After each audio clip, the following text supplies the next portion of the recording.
Welcome to another episode of Out of the Blankets, Meeting of the Minds. All right, guys, we have some important things to discuss. Matt, James, welcome. Guess, I mean, it's you, technically you're the host of this, but it's my show, so we're You're at a you're in stand control. pass. Okay. I You're in like to be control. in Well, control. that's good. Otherwise, well, I'm sort of in control, aren't I? Because I'm hosting it, so I Yeah. can We could end this at any second, I could basically. end this anytime I wanted to, and turn it You're into the my show. Yeah, you're the metaphorical Illuminati. I love it. that's it. Just gets to show us the real. All right, so I actually have this serious thing I want to talk about because I've focused on like past government history, past kind of like ways or manipulation when it comes to like tactics that the government uses, depending if it's foreign or if it's just here at the home front, domestic stuff. But I think we talked about last time you both were on my show at the same time was we talked about the world of AI and technology expanding to this point. Now, I think the fear has gone from creating implemented tech into people, which I talked to my bio mechanical engineer friend who is all about that. But it's kind of shifted to this direction now where we're seeing the Terminator stuff start to happen. Now, with AI technology, I think especially with all these social media platforms and these types of like for instance Instagram and Facebook went down, Hmm? um it shows how much you're addicted to it. And I think these are a lot of like kind of like tests in a way, just to see your reliance on this thing. Because with censorship, the biggest issue I've started to notice is that it censors the internet to make it a safe space, and the world is necessarily not safe. So now you're more appealed to the aspect of being online because it's safer than being in the real world. So there's no point in you experiencing the real world. Now, to stray off the line of conspiracies, we start to get into the algorithms and how this chemical addiction or this type of feeling that the internet is able to give you with connectivity, but also it's changing your thoughts. It's warping your perception on what reality is on the basis of what they choose to let you see. And I can Hmm? only see that going farther and farther and farther. Data mining, for instance. Now, depending on when we talk about like national or anything of that sort, when it comes to different countries, since you guys are in the UK, I'm in the States, everyone overestimates or underestimates. It's kind of like, for instance, if you're going to brag about this week in Metropolis, shameless plug,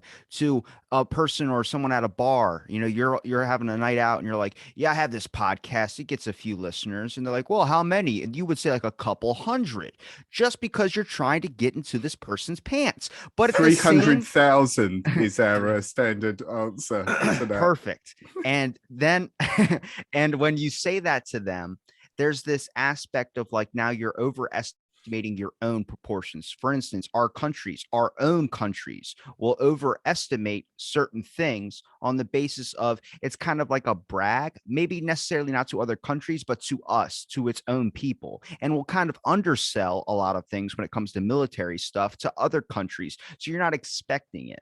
But I think with this fear of AI, and I think these ideas, these little glips you keep seeing all over the place, there's a real kind of like it's kind of like there's two groups of people. One, the people think that the government's not as smart as they are, and then two is like the people know the government's smart, but they think that if they do something, they'll stop researching into it. Well, the UFO thing, everyone's like, I didn't even know they were researching into it.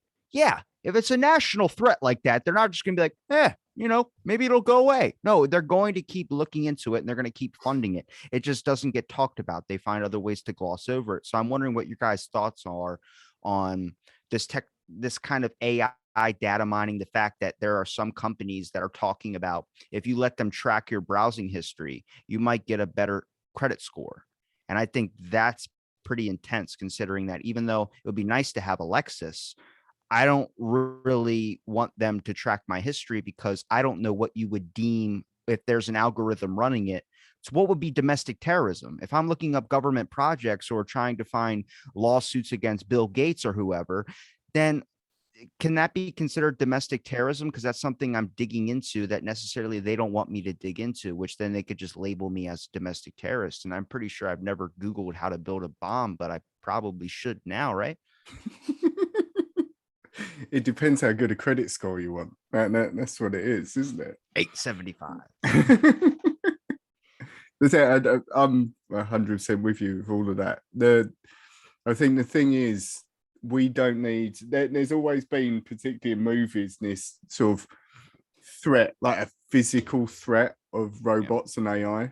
And that's what we're sort of tuned into, is that Arnie's going to kick your door in and like come and get you.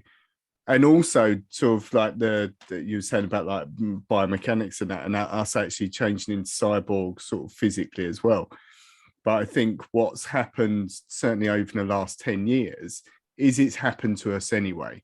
Like with the internet, we are cyborgs in the sense of we rely on a portion of our memory for Google. We don't have to remember things. We can Google it. It's there and it exists. Same with your phone. Your phone contains all that information that you need. And that's really an extension of you now. It's not a separate thing. And that nationally and internationally, millions and billions of other people are exactly the same. If they want to know something, they don't necessarily have to learn it. It's there at their disposal. But also sort of with social media particularly, and I think last night was a very interesting experiment. I think you referred to it as like an experiment. Was I don't use social media a great deal for our podcast. James is the social media king. But not having 3 apps, there was something missing. Like you could feel there was something missing and it was really odd. And I was sitting there thinking, this is strange. Like such a vacuum that will cause by those things not being there. And I think it's quite scary. And like you said, so the influence that Facebook in particular has over people, it's easy, it's friendly, it's there, it's nice, all their friends are there, and it tells you all this exciting information. But how much of it is true? How much of it is, how much more of it are you not seeing is the key thing with it. And I don't know whether you've seen, there's a documentary called The Great Hack, which is primarily about Facebook, and it's about Cambridge Analytica, which is, was a UK business, which they used Facebook to influence elections, like for example the Trump election. They supported that when he won, Brexit in the UK, and all international things. And they started off as particularly for I'm probably not using the right term, but psychological warfare for military environments was how they started, and that's how they learned their trade. And they understood that you don't need to influence all the people that don't like what you want to put across. All you have to do is influence that small percentage that are in the balance. And they understand that those people respond very much better. If you show them pictures of puppies, they're going to like it. But to get them to do something, you have to frighten them. You have to instill fear and hatred and those sort of emotions, and the emotions that lead that sort of thing. And their technology, one of the people who testified in the trials with Cambridge Analytica in the UK, actually said that their technology is classed as a weapon, because of the influence and the way it works. And for them to take that technology overseas or sort of cross borders, it actually needs sort of those permissions, because of how extreme it is, and what influence that can have in changing. When you see that they, in sort of certain third world countries, and actually change the outcome of elections based purely on what they did, and it's mad, absolutely mad, and that's artificial intelligence in real life working against humanity, as such, that's here and now. Well, if I was going to ask both of you, Matt, do you think that it would be more for government kind of control, or more ways to manipulate, the inner workings of the government to create a more structuralized system? Or do you think it's going to be more on the aspect of selfish intent, business owners, for instance, technically marketing a product like Facebook, for instance? So the reason why they say the social media apps went down, apparently there was a Facebook whistleblower who apparently exposed a bunch of stuff of Mark Zuckerberg, and Mark Zuckerberg just pulled the plug. Now, if you look at these apps, they're all owned by Facebook. Facebook is tied in with Instagram, so that it has a good theory to it. But then it gets to the point, like, it is kind of nefarious gain, because I think this has been going on for probably as the length of the internet. There's been slowly this buildup, and people are probably going to wonder, then why would they just show themselves now? And it was like, no, I think someone slipped a corner and then kind of messed everything up. That kind of now is making you more aware, much like the social dilemma, Edward Snowden exposing all these WikiLeaks and stuff like that that led to that documentary. You notice how people stopped caring about their data? A lot of people don't even know what that really means. And necessarily, if Facebook, Mark Zuckerberg, kind of like the way he kind of pushed out Facebook was the aspect that you are the consumer and then Facebook's kind of the product, but it's actually the other way around. Mm. They're able to sell your data. And this is why I don't use apps like TikTok or I don't use apps like Clubhouse. I'm pretty sure TikTok server is now over here. But a lot of this data was being sent to China. That's why the Chinese government is so strict on no YouTube, none of these things, because we're data mining. We are to them, they are to us. Every country's data mining and trying to find information. But the weird thing is that there's a video interview with Yuri Bezmenov, I think his name is. He's an ex-KGB agent, and this was in 1984 is the recording. It's the video I think is 2013, but it's from 1984, and he's talking about a way to destroy a country it's a 20-year process, and the method is to manipulate a certain generation and watch them, and you slowly start to kind of decentralize them and cause them to cause chaos, which is what we see with classes. And he mentioned the word social justice, which was before we even knew, like that was a big trend that people started realizing what that was like 5 years ago. So this is from 1984. He started talking Mm. about this. And we see that with these people that go, woke seems like it's doing the opposite. It's because it's brainwashed you to hate your country. And it is a certain generation. It's my generation. It's a little bit younger. You're indoctrinating kids on the aspect of like, to make them hate their own country so their country can't stand together. I mean, the ideals of like for America, for instance, is freedom. Necessarily, they don't hate the American dream. They just hate all this racial inequality that gets talked about. But I don't think it's as common as they think. Like make it seem like every single person on the streets a KKK racist. And I think that's brainwashing from another country. And I don't know which country that was, but it's also the aspect of the government hasn't stopped any of these things happening. It's kind of like they're more focused on a military front. Like, are we going to be invaded? Are we going to be attacked with guns? Well, what's the easiest way to win a war without any casualties is just by making a country turn on itself by using manipulational tactics through technology. I mean, war is going to be fought eventually with technology. Robots and drones are starting to make temporary appearances now. And I think the reason why this is all kind of coming out is the government has newer tech, and they're like, we got to get the old shit out of the way. So they're just kind of like giving us like the glimpses of the old stuff. But it's a dude with a watch, and he can type in onto his watch, and a bunch of drones fly up like a bunch of bees. And he goes, this is the future of tech. He's ex-CIA, and he does a documentary now on the Sci-Fi Channel. But he's flying these drones around. It's like, that's going to be the future. But what have we already lost? Like, like if I was going to punch you in the face, that's an attack. But isn't an attack also writing stuff about you and slowly warping your perception to make you hate every single moment of your entire life? That's an attack as well, too. Mm. It's just not as at the forefront. Yeah. Yeah, completely agree. I also think, as well as the government influencing them sort of things, I think the media do as well. I mean, scaremongering. I mean, we've got it in the UK at the moment with lack of fuel, and there was like queues as long as, going back 30 cars deep to get petrol or diesel, because on the news channels, they were saying there's a fuel shortage. And wasn't it, Matt? BP have closed several of their petrol stations. It was 5 in the UK, like 5. And then people just go, what?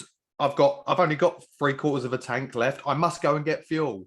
And then it's that perception that, well, if they're telling me, and this is another problem, and AI goes hand in hand with this, is like we're too easily influenced by these things, even down to the smallest things like going somewhere. I'm useless. I'm more reliant on looking at my sat nav rather than knowing, well, actually, I can get from A to B this way, and I know that way, but my sat nav's telling me I need to go this way.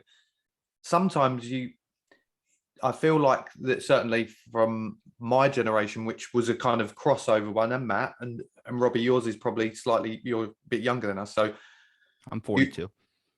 What? You look didn't know great. this? How old are you? I'm 42. No, I'm like a you're forever not. puppy. No, you're not 42. No way. I'm not He having ha- it. He has an amazing skincare regime. That's what it does. is. He does. But Beard's getting thicker. You noticed that from the first time you got it on? yeah. Well, Yeah. once that filter's on there, it's going to look like James's, I'm telling you. What filter? This isn't real. This is a Yeah, filter. that's it. I'm in the Matrix. That's James's beard filter. Yeah. But going back to my point, it's like we're slowly falling into that trap of talking about yesterday with that outage. It was like an itch. Like I kept having to look at my phone to see if it had all come back online. I had a video I needed to post, and it was Matt's video, and I didn't want to let him down. So there was that kind of, I must look quickly, and then step away. 10 minutes later, I'm checking again, and thankfully, Twitter stayed up.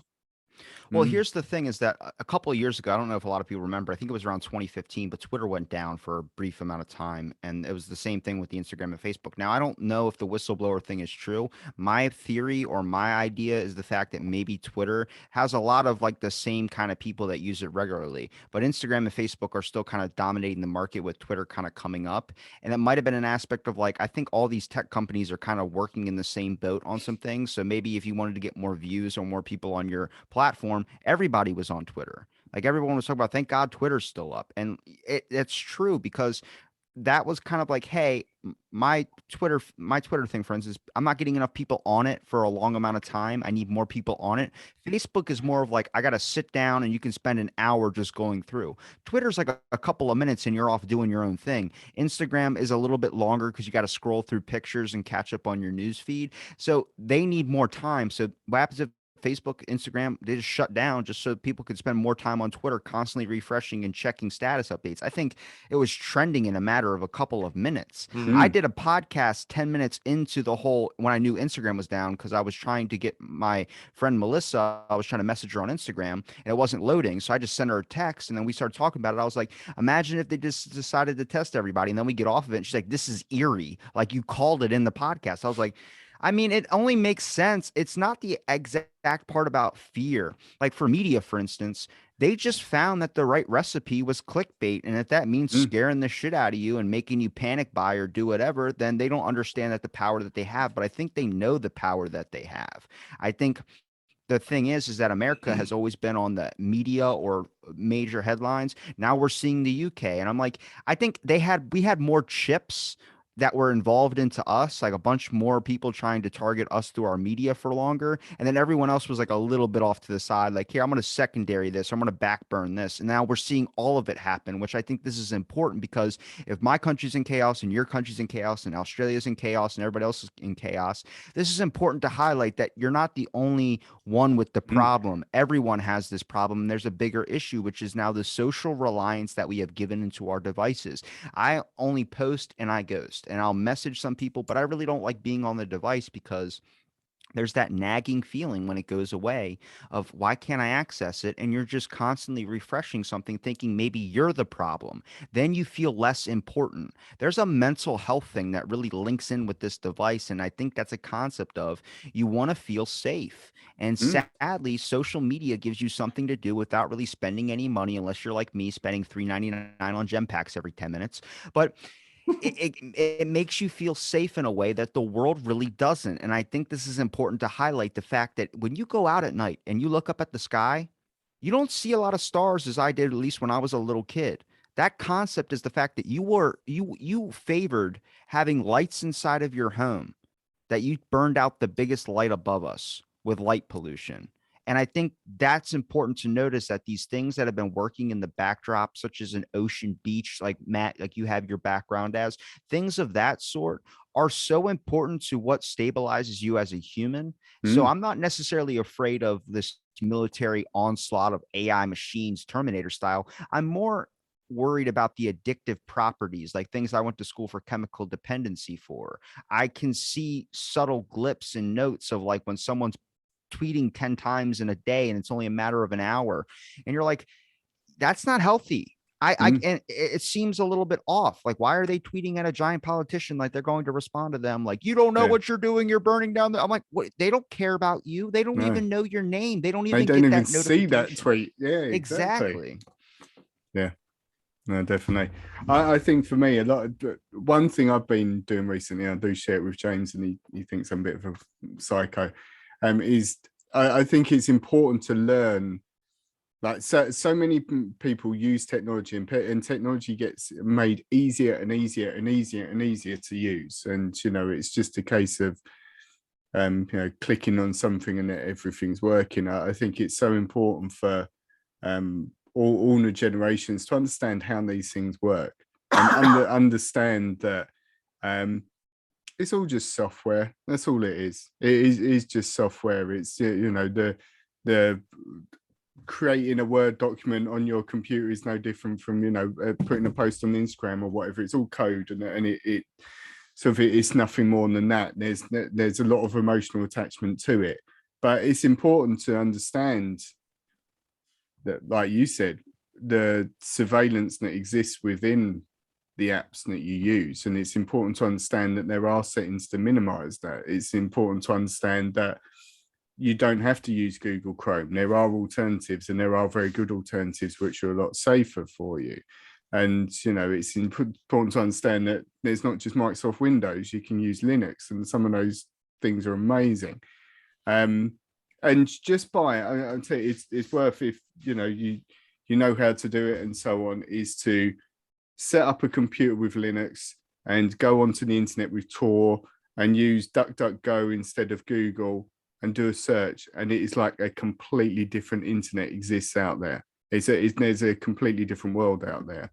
The internet just isn't all about Google and Facebook and so on. There's so much more to it.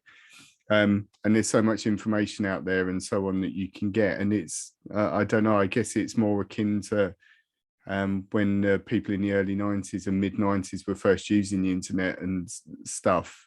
It wasn't commercial. It wasn't all about brands and that. And there's a way of communicating to each other, and there's a way of sharing information and so on. And I think that's a little bit lost now.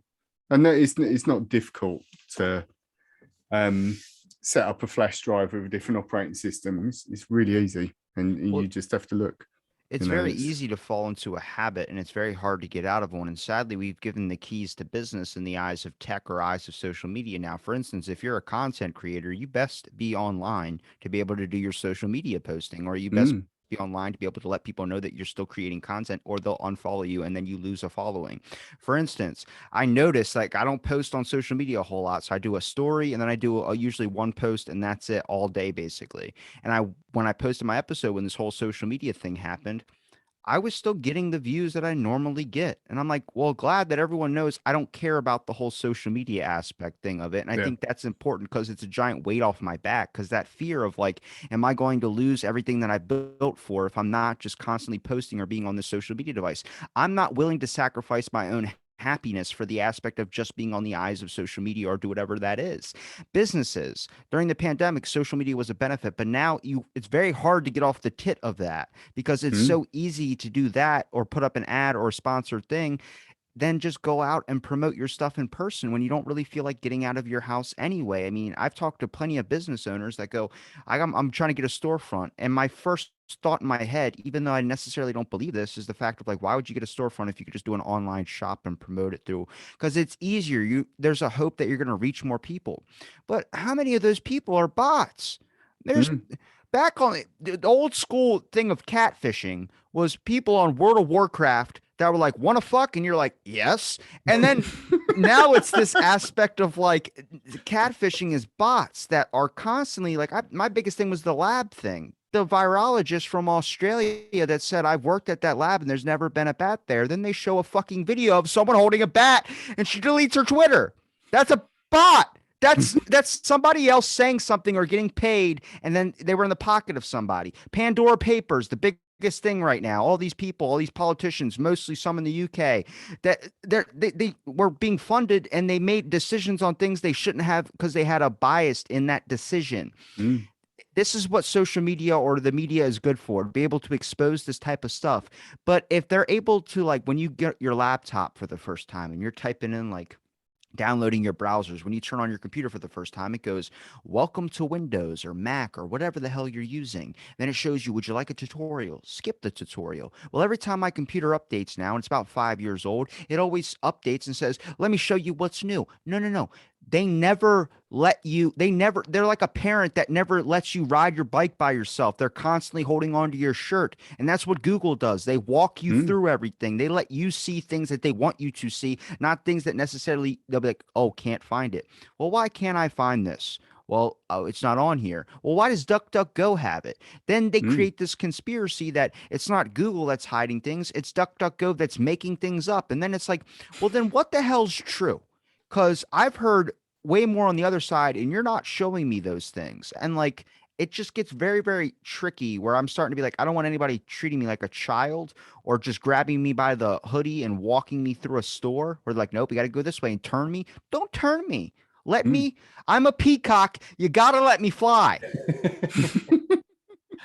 I think you're right. I think there is too much in everything, like, you know, even going down to things that me and Matt like computer game consoles and things like that. There's always that kind of, it's always trying to lead you in a certain way, and that's the same with, you know, computers, laptops, PCs, whatever. And you aren't just left to try and find your own way around things anymore, which yeah, you're right. Purposely, no. I think I'm making my life's mission to screw with any algorithm that is sort of in existence. You know, my Spotify one, my music taste is so over the all everywhere. It still recommends good stuff to me. I must say that, but you know, and like browsing history and stuff like that, you've got to keep it guessing.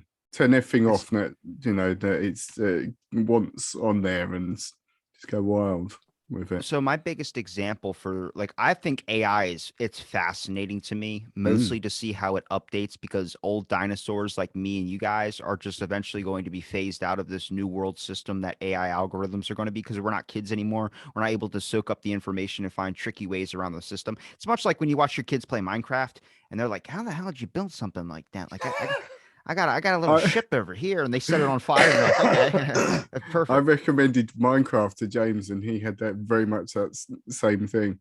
I feel like a Not for me, not for me dinosaur to on it. play. Not for me to play. For my No, 5-year-old.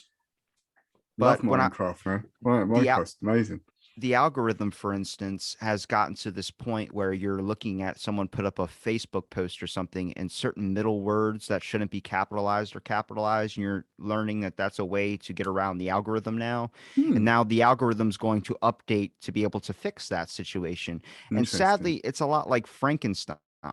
Frankenstein was created by one person. That person's ideas or thoughts created Frankenstein. Now, if somebody else that wasn't that person decided to create Frankenstein, it would be a completely different Frankenstein. These algorithms are based in surveys or data mining from different situations to get more attention, but it's created by one person or a team of people. That's why there's so many different algorithms out there, and every different network, there's things you can say, there's things you can't say.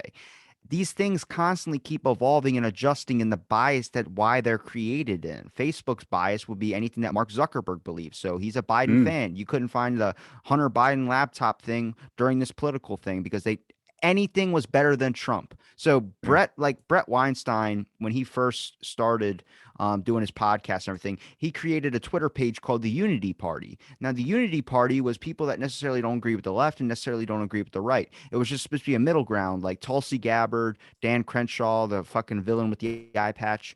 But they're good people, but like they're more or less government control and more control for people, and more like let people decide, like military, leave that to the military to decide. It's not going to be just made by one person.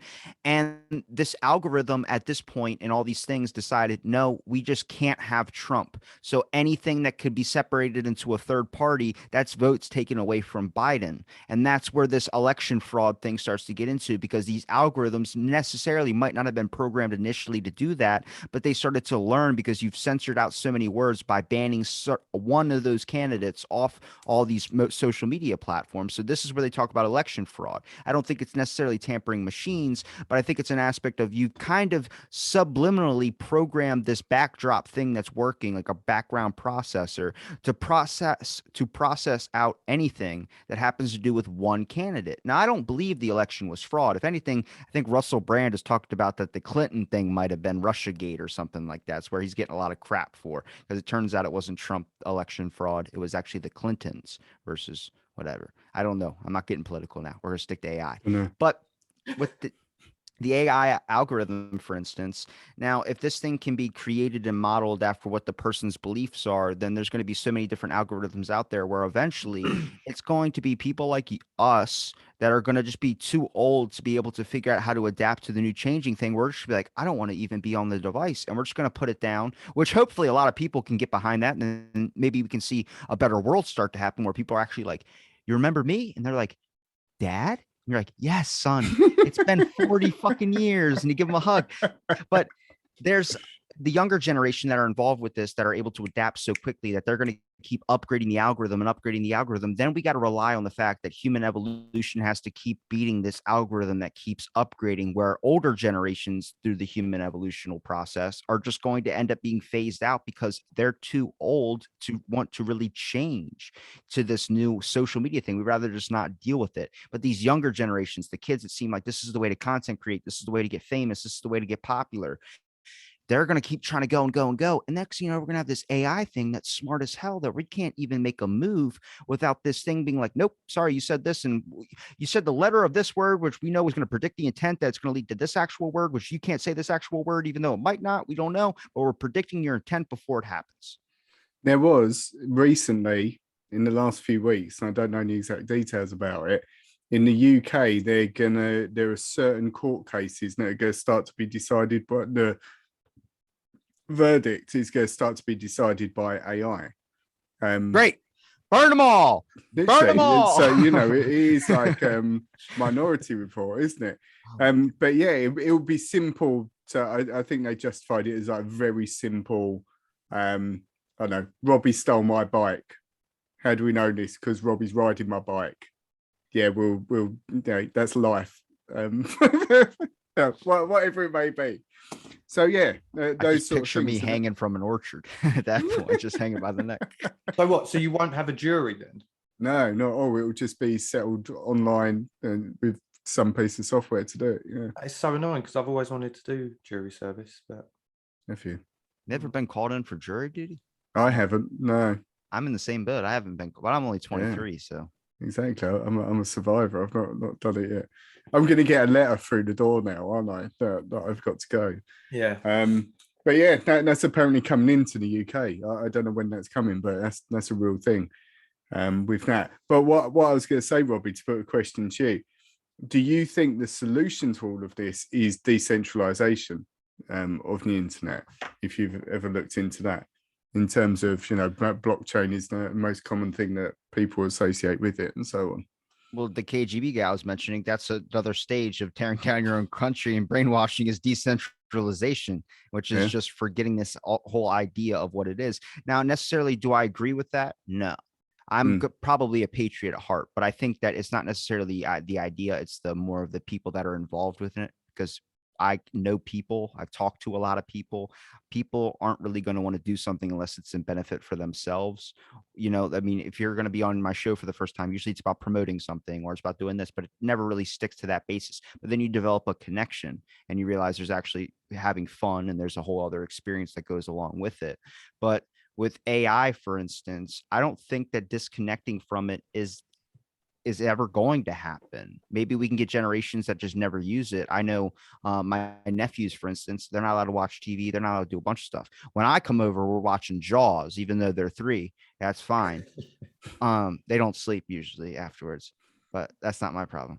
But with algorithms, I think it's just about understanding and being aware of the issue that's at hand, and also kind of the censorship, all of that. You can't have it. I don't want anybody to say something and make someone hurt themselves, but I'd be a hypocrite if I said, you got to stop those, because it doesn't stop you from moving the goalpost.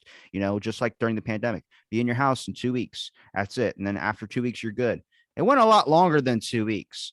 Like they don't just stop at one thing. They keep moving it and moving it and moving it just to keep testing power until eventually you push back. When people started to push back is when we were start to open back up again. And I say this is kind of the thing with AI. You got to push back on it to let them know, hey man, like we've already, I think everyone's accepted the data control thing. I think everybody's accepted. We don't care if we get to use the app, then sell our data. I don't even know what that means. But then it's going to get to your browsing history.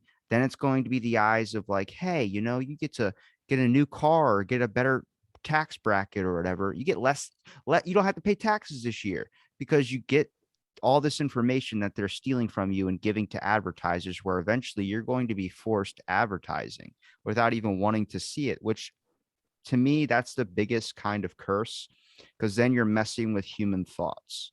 And I think this is why we have a lot of people that have this warped reality. Is not a factor of brainwashing, but your reality has been tampered with through eyes of media, through eyes of whatever your, I guess, influence or whatever your first impressions of things are. I mean, people see the headlines because they're too lazy to read the articles, mostly because the world is so fast paced and time consuming that even if you're not doing something or doing whatever in that minute, then you've lost it. And that's kind of with content creation. The eyes of being in the public is the eyes of you need to be now, rather than just doing you and working at your own pace. You buy a machine to make your life easier.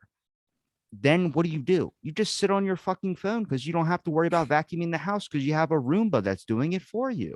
Like, it doesn't make sense. There's gaps and there's not LinkedIn kind of ties on the aspect of like, why are you going to buy that to make your life easier if you're just going to spend more time being mindless and being, you know, kind of consuming products? Here's where the algorithm gets crazy. Now, imagine if every time you go out for a smoke break, you're sitting there smoking your cigarette outside, you know, looking around, and you would just talk, you know, yeah, I get these cigarettes, you know, someone goes, can I bum a cigarette? Can I bum a cigarette? Can I bum a cigarette? After a month of every day, someone bumming a fucking cigarette, you either say, hey, get your own fucking cigarettes, or you go, I'm done smoking cigarettes. So, because it's getting expensive. So you say, I'm going to quit doing cigarettes. Next thing you know, every time you check your phone, it's all fucking cigarettes or nicotine ads. And you're like, oh God, I'm just trying to beat the addiction. And you can't get off your phone. And now you suck right back into the addiction. That exists now, though, doesn't it? Completely. Yeah. 100%. Do you know what? I never used to be too aware of it with advertising. I'd kind of had things pop up, even over like Instagram or whatever, and it'd pop up on your feed, and you'd be like, that's weird. I was thinking about something about that the other day, or I might have mentioned it to someone. And then slowly but surely, I mean, I've got, we talked about on our show recently, but I've got an Alexa that's sat here on silent at the moment, so it's not listening to me. And most of the time, or is she? But most of the time, and it is a she, but most of the time, it's on not listening mode, because I'm more conscious of it now, I think, because, you know, even your phones are listening, let's be honest. I mean, Google, Siri on Apple and things like that, they're always listening. So there's always something that's popping up that you've talked about. And nowadays I just kind of ignore it more. But also in addition to that kind of usage of these sorts of electrical equipment and things like that, I'm more conscious of looking at the data in my phone now about how long I've spent on it. And I'm more like, Jesus Christ, I've spent a lot of time on it, you know, especially as I deal with all of the social stuff on our podcast. I do have to spend a lot more time on it. But at the same time, once it gets to a certain time at night, and even on Sundays a lot of the time now, I won't bother. I think the thing that I most enjoy using it now, and you're part of this, is communication, you know, with people that we've met through our show. And that's something that I never use, you know, Facebook from, I mean, I think when I first got into social media, it would have been like MySpace and Bebo and things like that, and the modern day versions are Facebook, Instagram and all that. So, but you could spend like hours scrolling through and, oh, I've already seen that. Yeah, scroll past the next one. I think the one that probably does that most now is TikTok. You can literally just get lost on that now. I could lose a lot of time on there if I wasn't careful, because it's, you know, that's what it's there for. It's there to make you go. That's they make it so that you do it. Yeah, exactly. What So an excellent. you know that they're doing the right things as such, and there's always the next trend on, certainly on TikTok. I mean, we've got our own TikTok, but we're not like trying to be on it and keep up with the trends.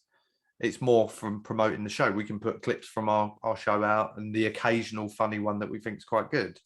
But it's never, you're never going to see me and Matt doing a dance to something, because that's not what we're about. But people, listen, people have become famous from stuff like this. So there's a market there. Can you remember before there was that app though? Like, do you remember that time? Because I think with disconnecting from my phone a little bit, it started to come back to when I was like in high school and I would just get stoned all day and forget to use my phone, or at least forget where I left it. Most of the time it was in the fridge.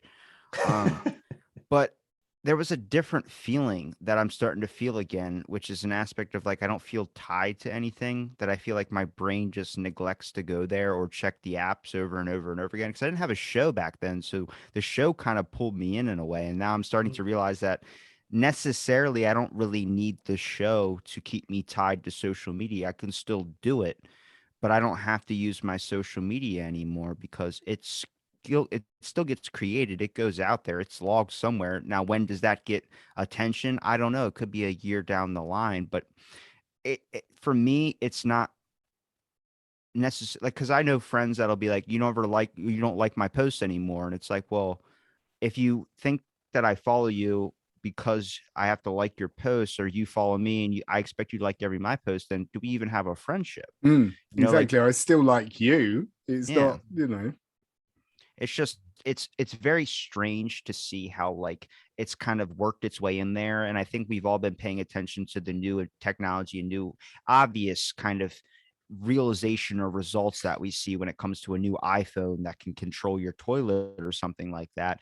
But we didn't notice the backdrop, which was the fact that now you've are like kind of chemically induced by this thing in such a way where you'll be sitting there talking with someone, they'll have their phone out and be like, "What'd you say?" And it's like, what? Like, I was talking to, we just had a full on conversation. I wasn't even paying attention, man. I was actually shopping on Amazon. And it's like, you start to see like people complain about the issue when it comes to Bezos or all these other people. I'm like, they're business people.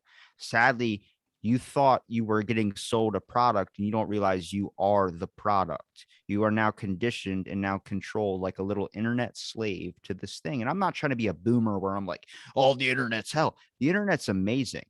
But the way that it's kind of changed and formed is because they left in, and I've heard I forgot what his name is. He was the guy who created like one of the original podcasters, not like Howard Stern or Opie and Anthony when they had their radio shows, but a guy who first took podcasting to a stream like Apple. He sold it to Apple, and Apple, it was able to fine tune it and correct it and make it on certain platforms that they were connected with. So your show was only accessible on these networks, and they could use your data whatever way they want. They could choose. They're basically overlord gods. And sadly, with these companies, I don't think anybody, much like our founding fathers over in the States or anybody back in the day, a couple hundred years ago, could never predict that the internet would be this tool that was used today. Because when the internet first came out, from what I've heard, is that people are like, only nerds used it. Now it's like nerds are the mainstream. Hell, nerds rule the world. It's Revenge of the Nerds, but this is part 4 or part 5, whatever the hell it is. And it's those jocks or those people that were in high school that played on the football team that necessarily they still use a device, but they're like, well, now I'm the loser. And it's like, yeah, because now the world has done a whole 180 where the people that used to get picked on are now running things and owning businesses and making it almost damn near impossible for any startup to be able to do anything. That's why it's so strange when you see these whistleblowers or you see people that try and leak stuff or be able to hack things or break a certain code. And it's because it's like, damn, you have a lot of power compared to these AIs or these giant elite figures who see that and they go, we got to squash this problem, because they're something where they feel like they've been in power for so long. They can't believe that someone found a way past their system. And it might be the next generation of people that are going to control or take down a lot of these figureheads. I think the internet needs to shift in such a way where it's a free, open platform. It should be a horrible shit show. It should be a point where you get on there, you're like, God damn it, someone called me an idiot. And you should be all self-conscious as hell, because then you're going to spend less time on it, because all you're doing is getting pain. And then if you're that side, maybe small percentage of the population that has a kink where they like being abused and all that, then fuck it, you're on there more. But it's supposed to be like that because now you've been conditioned that the world is the devil and social media is a safe haven. That's not true. And that never the will other way be true. around. Yeah. It's by far the other way around. But I think that, Nick, you saying about whistleblowers and so on, I think that's the wonderful thing about the internet is that, and it's certainly something I very much feel passionate about, that the information is free. Like things are on the internet, you can find anything you want. As hopefully your intentions are good and you have the, sort of are looking for things that society would agree are good things as such. But you can find out information. You can find information about businesses. You can find the movies you want. You could find, stories about whoever and whatever they did in the past and so on. And some people may disagree with some things. Some people might agree with some things, but it's there and everyone has a platform. Social media has made it where it's all about likes and so on. So people view that more than the content itself, in some regard, which is why it's cheapened. But, us and our podcast is a prime example of it. We put this out because we love doing it every single week or whenever it may be. However many people will listen to it, fair enough, but it gives us a voice. And there are, even if there are just a handful of people that care about that voice, it's great, that we can do that, and we can reach people, and we can make bonds internationally and so on, which is fantastic. It's a community, isn't it? That's what I think since we fell into that trap, and I'm sure we've spoke about it to you before. We fell into that trap of thinking what's going to get us more listens, more likes, more views, whatever.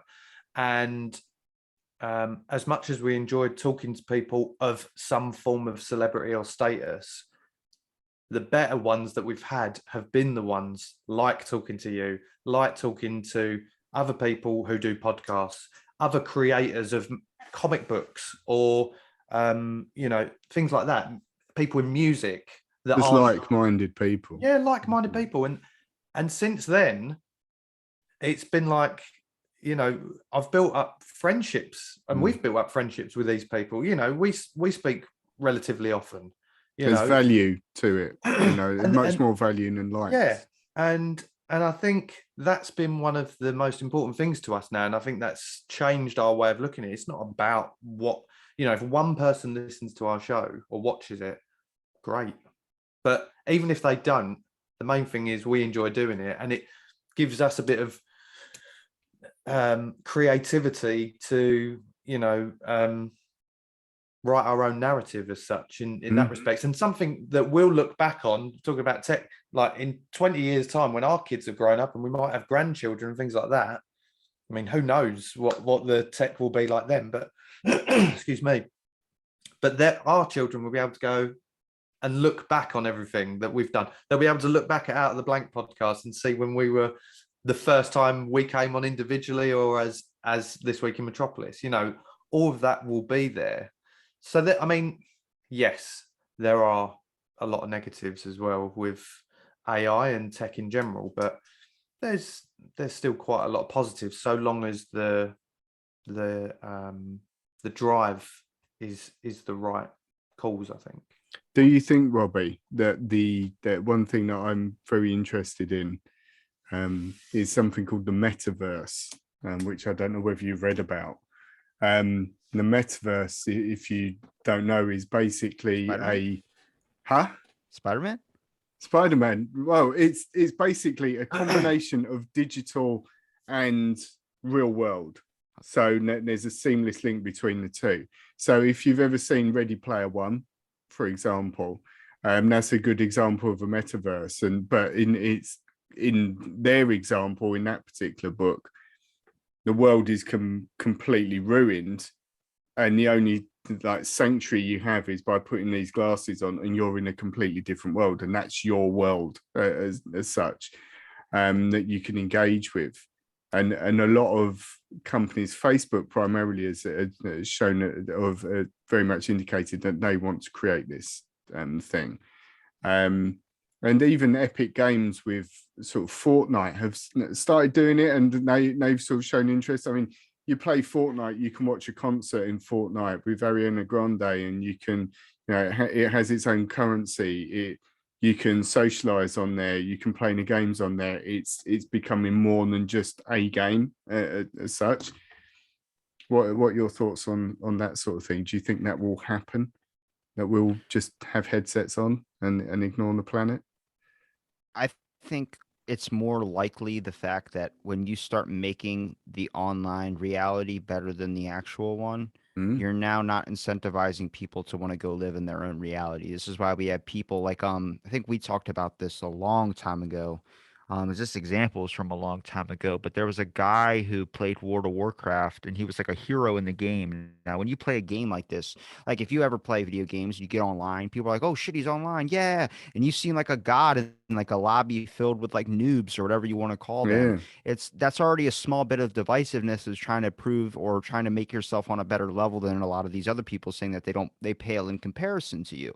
But when you get on World of Warcraft and you're a hero, you get online, you're level 100, whatever the level it goes up to, whatever, you start to kind of see how people react to you. Like, yes, they're all messaging you and you're loved, but then you go to your day job and you're a box boy at a grocery store and you feel like a loser and you're like whatever age and you're out of shape and you're just upset with your life. But in this game, you're a hero. It never incentivizes you to want to leave that video game or want to go experience your own reality. Not necessarily it's a bad thing that you're playing video games, but the hold that it has on you. When I was just doing this podcast weekly before I started getting onto the Zoom thing and enjoying it that way, like in the first 100, I was posting one a week. And I remember I was bored. I had like 15 episodes pre-recorded. So that's already like more than a couple of months saved up. And I was like, damn, if I can't podcast, I'll try World of Warcraft again. In 3 days, I got to level 94. All I did was work out, and then I went pee, and I ate, and then I played World of Warcraft all day. That was it for 3 days straight. And I'm like, okay, this is an addictive thing. I'm not getting into this. I'm going to use it in a more beneficial way. I could have by now, after the 3 years of doing this podcast, an army of World of Warcraft characters that are all the way up to max level. Or I could have a bunch of online video game presence. I could be Master Prestige or whatever. That's not something I want to invest my life into, but there's a lot of people that will, which leads into this point where what's going to get to the point where video games get so real where you can just enter a simulation and never want to leave. That reality is now going to be targeted and is going to probably be marketed in such a way because the aspect of, I don't think people understand what they're buying into. I think when they market something to you, it's kind of like, oh, this is amazing new video game. Sims, for instance. When I was a kid, I bought the game Sims. I fucking love that game because I could have a vending machine in my house and it was like a pool in the basement, even though you can't do that. There's mold issues. You'll die. But I did it because I could do whatever I wanted in this game. I was like, yes, I'm going to make a whole entire family. I'm going to have billions of dollars. I'm going to be a cop. Then I'm going to switch my job career and be an astronaut. Then I'm going to have a bunch of random trees outside of my house. And whenever someone tries to come up to my house, we'll be hidden by trees. And then I'll find a way to kill them. But murderous intent aside, there's this thing where now I'm actually like adult and I'm living my life and I'm, understanding what bills are and how houses work and realize like that was always so enticing to play because I didn't have to worry about investments. You don't have to worry about pulling a loan out of your bank account. You don't have to worry about your credit score. You don't have to worry about what location you're going to live in, what upgrades you're going to have to do to the house, paying electric, paying water, paying this, because the game dumbed that all down for you. And you could just randomly create a random love of your life, fuck them, and then that's it. It's over. And that's not how it works in reality, which it seems a little bit bland when I can do that in 5 minutes on that game. And in reality, it's going to take and that's if the future love of my life is a major slut. And I don't think that's going to be true, but it's that kind of like it's the same thing with like farming simulator. My buddy's a farmer. I'm like, you do that all fucking day. He goes, yeah, but this is just easier. I don't have to get all the equipment set up and do all this. Well, then what's going to stop farmers from doing their thing? There's a lot of older generations that don't agree with playing video games or doing these types of things. But every young kid, that's their main attracted thing, is because that's all they know. That's their nostalgia. It's why people love Disney World so much. They've captured the drug of nostalgia. When you go there, you're a child again. You have all these memories. You have these amusement rides. You could be waiting in a line for a roller coaster for like 4 hours. You can step in gum. You can step on like a soft pretzel. And you're just like, this is terrible. It's been 3 hours. We might as well leave. And as soon as you go and turn around, the cart shows up. And you're like, awesome. The roller coaster ride's here. The bars go up and you look and all the seats are torn and ragged as shit. There's like shit stains on the seats and the bars are all rusted shut, and you're like, fuck it. And then you get in anyway and you throw your hands up and you wait for the damn loop-de-loop. That's doesn't it's the accessibility. You wait all this time and then it shows up and then you're going to take it anyway, even though it's put you through hell. It's the same thing that happened with this pandemic. Unemployment, for instance, everyone got it like after everything opened back up, after months and months of just pain of calling a number that never fucking answered, but they all forgot about it because they just gave you money. And then people are like, oh, my anger went away. No, understand that if this happens again, it's going to happen the same way. Do you want to go through all those hours and hours and days and weeks and months of stress, taking minutes off your life, basically, all for that 1 second that just redoes it all? It's kind of like when I read the Bible and the Bible's like, and then God sent down a firestorm, which burned his house down, killed his family, and then he was stoned with sheep and covered in ants. And then it's like, what the hell's the point of believing in this thing? And then they go, and he never lost faith, and God took it all away and gave him a new house, new this. I'm like, doesn't fucking matter. You still killed the old family and you gave him a new one. Unless he hated his kids and his wife, that's okay. But I have questions. And that's what I start to look at with this tech thing, where I said it's never bad to ask the big question of why, where it's going, how it's going to get there, and what are these things and how do we modulate it or regulate it to make sure that it's not going to contaminate the brains of so many other kids out there or so many other future generations that are eventually going to take hold of this earth. The biggest fear to me is when I heard this guy, Mike Baker, who's ex-CIA, say, space colonization is impossible. And I'm like, what the fuck? Like, we're taking civilian ships up there, right? He goes, it's already weaponized. And I'm sitting there like, what? And he goes, China, America, UK, everybody that has a satellite up in the air, they're all trying to steal data from each other's satellites. They're all trying to find ways to do this. There's actually tech, those drones I mentioned, they're trying to find ways to use them for defense as well too, where it can send out little electro impulses to stop surveillance from other satellites from spying in on your countries. You know, the old method of how they used to do that was building your factories in a very weather inclemented part of like the state or whatever, like Pittsburgh, for instance. It's all kind of dreary, rainy, very cloudy type place. All of our mills and steelworking factories are in those giant places like Seattle that just rains all the fucking time because they thought that satellites couldn't see through the clouds. This is old shit they've done before, and people go, well, that futuristic stuff sounds stupid and doesn't like it's going to happen. It's happened in the past. Why would they stop doing something that works? It doesn't make sense. You stop researching into something when it stops working for you or when you need to modify it. You're telling me that they have 100 years or 70 years, they haven't perfected that method to be able to fix that? Really? Like when aliens start showing up, is that aliens? I don't think so. I think it's government tech. And I think it's because they've perfected it and they've made duplicates to now where they got a working system. And that's why we have these propulsion things that people keep talking about. These 3 lights in the sky, that just might be some other form of tech. It might just be some type of spying device. It's a way of surveying without, you see a bunch of people that block off a part of an intersection for like 2 days worth saying we got to survey this part of the land. It's like, no, now they have drones up in the sky that'll be able to do that for you. Go outside right now when it's night or whatever, try and point out a star. You're going to point one out and be like, there's a star. I see one out of that little thing and it's blinking. It's not a fucking star. Well, I must say, actually, from me and Matt, we're obviously originally from down in Essex in the UK, and down there you do have next to no chance of seeing. You might see one bright light, but that's about it. in Norfolk, where we are now in East Anglia, literally, I'm not even joking. You can see millions of stars. It is ridiculous. It is something that blew my mind when I moved up here. And You have a even lot of people there. in Norfolk, what would you say, Matt? What, a population? Yeah, I mean, it's no London, but I've no idea. It's quite a rural area, and everyone is very, very sort of. There's a lot of distance between everyone. Yeah, because I think. with more distance between people, the more stars you'll see. It's a matter of how many people are jammed into one spot, creating light pollution in that Yeah, area. But exactly. the light pollution in London as well, and surrounding Greater London is ridiculous. But here, yeah, even friends of ours who have come up from down south, of an evening, they're just like, this is ridiculous. And I don't think they realised there was that many stars.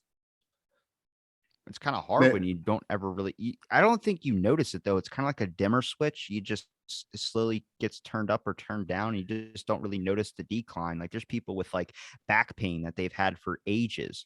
They don't remember what a normal back feels like because they've just been used to the pain for so long.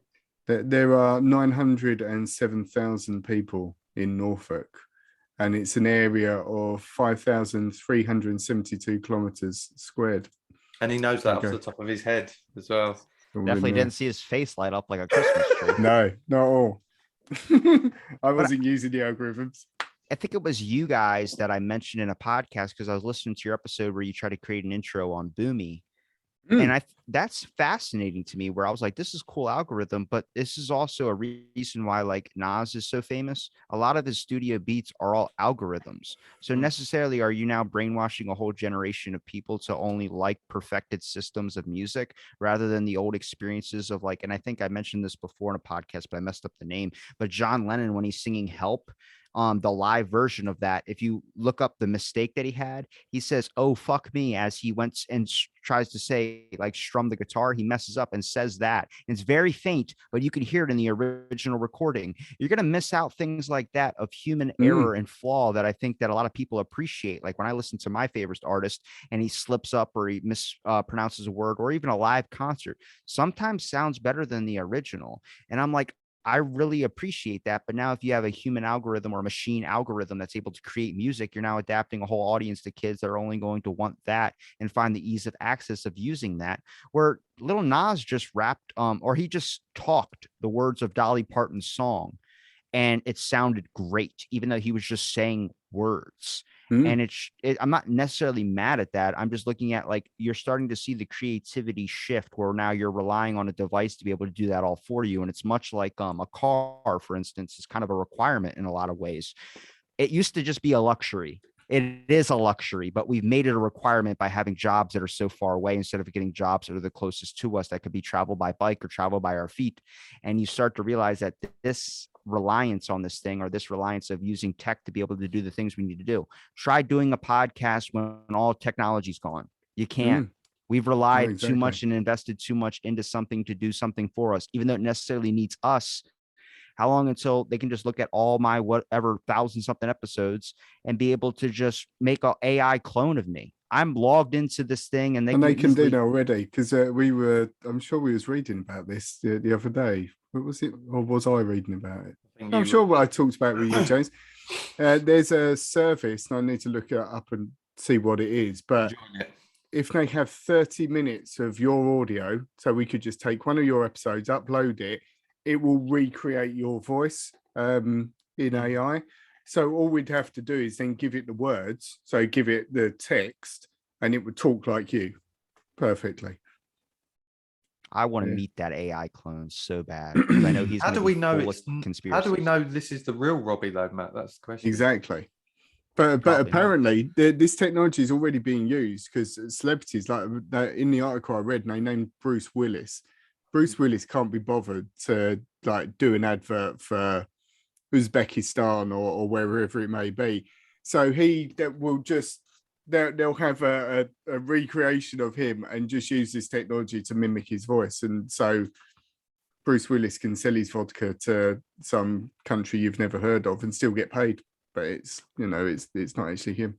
Well, it's kind of like the shift with actors. Actors used to have contracts where they had to stay in a certain weight. Like my buddy who worked at Universal Studios, who's an ex-Power Ranger, had to stay in a certain weight Is he? contract. How cool's that? So, yeah, the original ones. It's I know I'm friends with the Power Ranger. That's my life goal right there. I could die Man, that happy. is really cool. But he had a contract with Universal Studios where he had to stay a certain weight to be able to play the character that he was established for. So you can't do that anymore because that would be body shaming. Yeah. But it's kind of translated over now where it went from models and actors to now it's kind of hitting like this idea of what we want like politicians to be for some reason. Like, oh, this politician, he's overweight, he's this. It's like now you expect your politician to look like an Abercrombie and Finch model, and necessarily they're not fit to do that. But it became like, when did we start electing people that were just good at selling cologne rather than if they were good to run the country? It just, I get into this weird like thought where I'm kind of curious to what you guys think the next 5 years, or where do you predict AI to lead into? Because I know this is like a lot of like, not necessarily doom about it, but a lot of like, well, you got to be careful where you step kind of thing.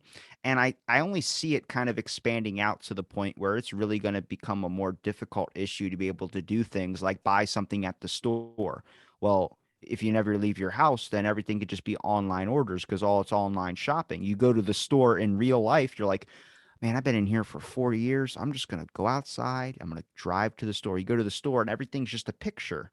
You're like, do you have this? Do you have this dog food or do you have this whatever? Let's say baklava. You guys like baklava, right? Just I grab a love it. Absolutely photo love of it. baklava, like Yeah. start whipping it and be like, do you know where the baklava is? And the lady's like, we actually don't have any of those on stock, but I can order it and send it to your house. And actually, you know what's interesting is, why are you out of your house? Well, I wanted to get some fresh air. You're not supposed to be out of your house. Well, I just felt like I could get back in your house. And you're like, so is there ever going to, why would they force you inside your home when they could just make it so damn easy to stay at home and not have to leave your house? That's what I'm saying, is you see the shift start to happen, is not forcing you in your home, but making it so being at home is super, super fun. So there's no point in wanting to leave, like having a vending machine or pool in your basement.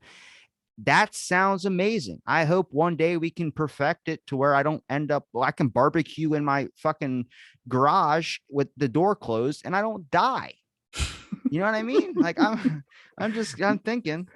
Yeah, I was just going to say you're right, because even, I mean, in the UK, Amazon now, they're out kind of outsourcing to supermarkets. We've got Morrison's. You can now, which is one of our big supermarkets here, I can order all my groceries through Amazon to be delivered home. And when you see it, you're like, oh, that's With quite free Prime delivery, isn't it? yeah, that's quite cool. You can get it next day or whatever. Some of it's even same day, and you're like, oh, I could just order it like through Amazon. Oh, that's awesome.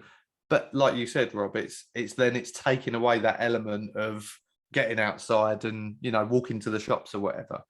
The appeal is laziness. That's what it is. Mhm. Especially during the pandemic, and sort of the situation of me working from home. My wife wasn't working from home, but was around a lot more because we had two kids at home. They were homeschooling. We needed stuff for them. The thought of next day delivery, bang, yeah, I need that, and I don't even need to think about it. It was an overused luxury, let's say, because the time was the issue, and for that 30 seconds, I can think, right, I've got that, and it's coming tomorrow, and I need that, whatever it is. Amazing. What do you think about, since you guys are both parents, how do you guys feel about online schooling? Like, do you notice the necessity of going to a school to actually physically learn because Zoom is just so difficult? Maybe they perfect that method to improve it, but I think it might help with individual tutoring online. But when it comes to a group class, it's just so hard. And you kind of already putting expectations on teachers already, giving them a class of 50 or 30 kids rather than maybe a 10. And it's at this point now you're doing it online. I have buddies that have a GIF picture of like their Zoom call, and it's just them looking up, looking down, writing, looking up, blinking twice, and then looking back down and doing that, to where they don't even have to be in the room. They could just go play video games, and this GIF thing could just be on repeat going over and over again. Crazy. Well, having done it for months and months, and the psychological effect on the children is that they just miss that human interaction, or miss interaction with their peers. Just people of their own age, and that was really hard. And really hard, particularly for my youngest, my oldest. Really, Xbox Live was a real savior because it meant he could talk to his friends, and he would be there and he'd be interacting with his friends through a game, and they'd chat, and that was great. Whereas my youngest didn't have that at the time, and he really missed it. And it did sort of quite effective for that period of time. The actual education, I think the first lockdown, it was a bit hit and miss. Second lockdown, the sort of again for my youngest, the teacher was doing sort of video calls, and they were all there and they could chat to each other there, and it did work. It was a short-term fix, but not a replacement for being there. Definitely not. I think their group of friends was far more important. I would say it was slightly different for my two, because my son at the time was only at nursery. So other than the interaction that Matt said, the same, that he didn't have to do any sort of homeschooling or anything. So he was just kind of dossing around indoors with us while I'm trying to work. And my wife's a teacher, so she was off work. She was actually on maternity leave because our youngest was born just before the pandemic hit. I'd say the biggest impact that I've probably noticed is from a health perspective, actually, because now they are back to like my youngest is now back to nursery. My son is now started preschool. Their immune system, especially my daughter, the youngest, is gone to put, because she wasn't exposed to other kids who might have had a cold or whatever. So her immune system is awful. So now when she gets a cold, it lasts like, I mean, Matt knows because I work with Matt, so I'm always telling him about it, but she'll have a cold and it'll take her 2 weeks to get over it now. Whereas before it used to be a few days or whatever. Now, I think that's one of the bigger things, they've not been exposed to all the bugs and all that sort of stuff that tend to go around that we all grew up with. So that's one of the big things. I'm trying my hardest to look through and trying to see what the deeper message or issue is that could be the next one that's bubbling up to the surface. And maybe it's not an issue with tech. Maybe it's not an issue with people. Maybe it's an issue with the fact that nobody in this goddamn world can develop a healthy relationship with anything. Like, that's what it is, I think. Because, like, look, I can speak on this because I was a kid who was addicted to his Xbox. Both my parents worked. I didn't have a car, couldn't go out, like, leave the house or anything at 1 o'clock in the morning. So I just play Xbox. It was a great way to hang out with friends. Eventually, my parents, when they were home, like, all he does is play Xbox, so we got to take it away from him. And I would get so physically mad and so defensive over this thing where I would almost get close to stabbing somebody. And you start to realize, like, I couldn't see the issue and they couldn't see why there was an issue, was because you're basically taking away a family member in a way, because that's the one thing that is always there when nobody else was.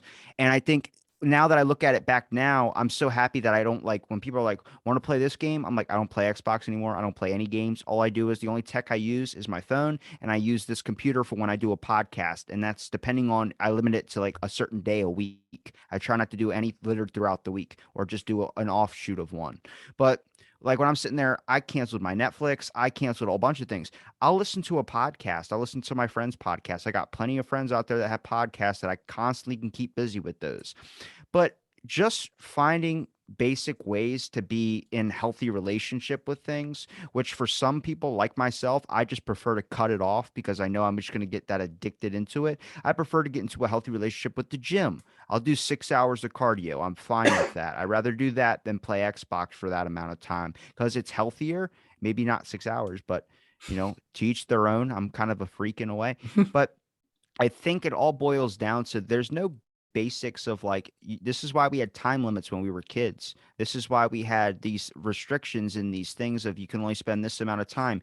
You can't stay all day at your community pool. Okay, your pool has to close. McDonald's does not serve breakfast all fucking day. You can't do it. You get your ass there before 10 a.m. and then you get your whatever McGriddle or whatever. But don't ask them at 4. It should do though. Well, they do serve here all day breakfast, but I don't want them to, because at 11 p.m. You do not get a sausage biscuit. No, no, no, no, no. You get a burger like every other damn American that's eating fast food. But it's now the fact of, like, you can blame McDonald's for starting to make salads. They let people sue them for making them fat. It's like they make a fucking product. They bought it. Like that's their gig. You can't blame them for the issue. That you got to understand the consequences. And I think now the world's more about pushing blame on things rather than looking at the consequences of your actions. I can push blame on political elites or all these people, whatever, who necessarily might be to blame. But at the same time, I have to understand the responsibility of the fact that if I don't talk about it, or if anybody else doesn't talk about it, or if anybody doesn't look into it, or if anybody doesn't do the research for themselves, you're letting it happen. Hear no evil, see no evil doesn't work so well when you really start to complain about the issues of what's happening later down the road. And I feel like everyone gets right to the doorstep of change and then they walk away. They feel like, oh, well, they give you something like, all right, fine, we'll pass this, we'll keep all the statues down. But then they walked away. Well, where's the issue that was fixed? Because I'm seeing it still happen if it's still an issue. You start to understand is like they find easy ways to distract you. And that's just our attention spans. We don't have a healthy relationship with anything because our attention spans are so quick. I think, Robbie, we probably need to wrap up now, just to say. Well, I had fun. Sorry I ranted. No, not a problem at all. It's 20 past 1. Okay. So we've done an hour and 20 nearly. Well, you guys want to say your links real quick and then. Yeah. So this week in Metropolis, every single week we talk about gaming, technology, lots of AI and stuff like that, movies, superheroes, comic books, all of the above, really.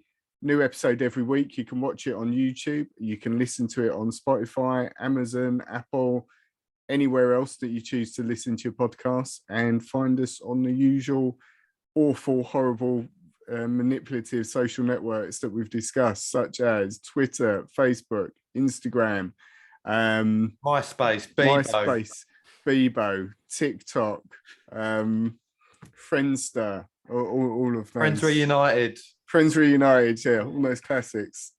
LinkedIn. We are on LinkedIn as well. We are actually. Well, I'll make sure I link it all in the description. And thanks for listening to this episode of Out of the Blank.